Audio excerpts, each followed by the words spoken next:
Xayrli kech, madridistlar. Men uchun hozir gapirish oson emas. Chunki sizlar menga tayyorlab bergan bu xayrlashuv oqshomidan juda ham hayajondaman. Avvalo, prezidentimiz Don Florentinoga rahmat aytmoqchiman.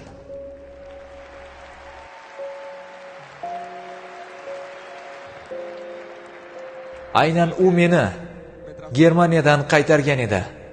Men u bilan birga ulg'aydim. Birgalikda juda ko'p Chempionlar Ligasini qo'lga kiritdik. Ammo agar bitta narsani alohida aytishim kerak bo'lsa, tizzamdagi og'ir jarohatdan atigi 24 soat o'tib, u mening shartnomamni uzaytirishga ikkilanmadi. Shu uchun chin yurakdan unga rahmat aytaman.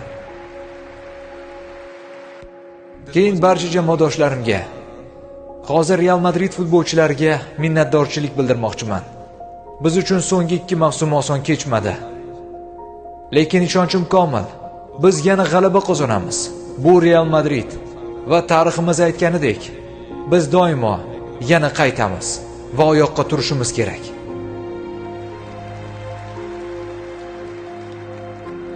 Bugun esa men yashagan o'sha oltin davrni eslamasdan o'ta olmayman. Mening ketishim bilan ajoyib bir davr yakunlanmoqda. 5 yil ichida 4 ta Chempionlar Ligasi. O'sha La Decima. Ketma-ket 3 ta Yevropa Chempionligi. O'sha Cristiano Ronaldo, Casillas, Ramos, Ancelotti, Zidane va yana son sanoqsiz insonlar. Bu ramzni eng yuqori cho'qqiga olib chiqishdi. Ular uchun qarsak so'ramoqchiman. Chunki aynan ular bizni buyuk qilishdi.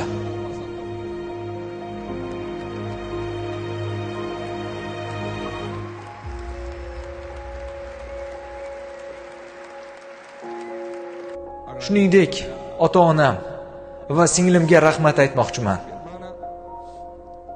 Men kichkinaligimda siz qilgan ulkan mehnatingiz uchun rahmat.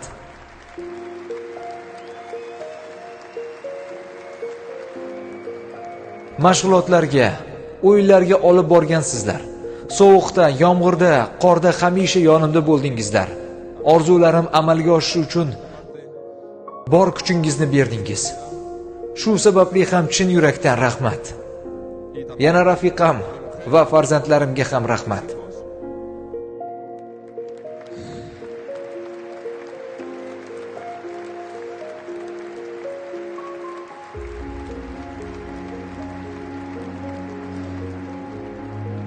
Men juda qiyin 2 yilni boshdan kechirdim. Sportning eng achchiq tomonlarini ko'rdim.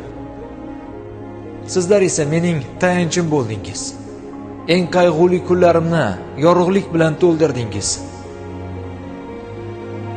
Va qayta oyoqqa turishim uchun menga kuch berdingiz. Men sizlarni juda ham yaxshi ko'raman.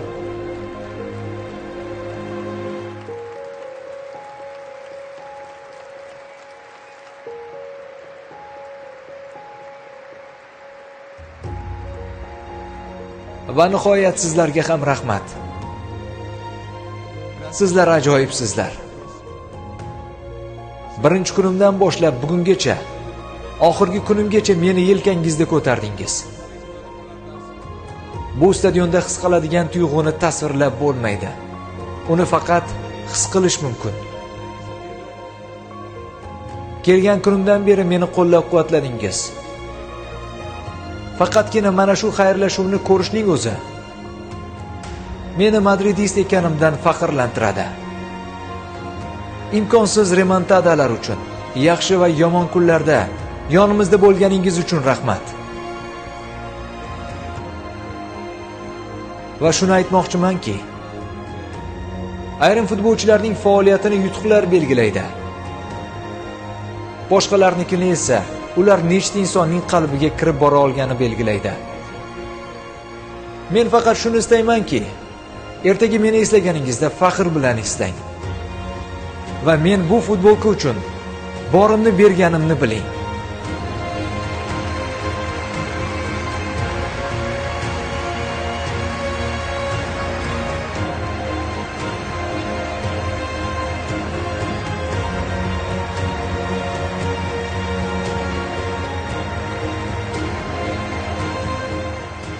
Kecha ham, bugun ham, doimo Hala Madrid.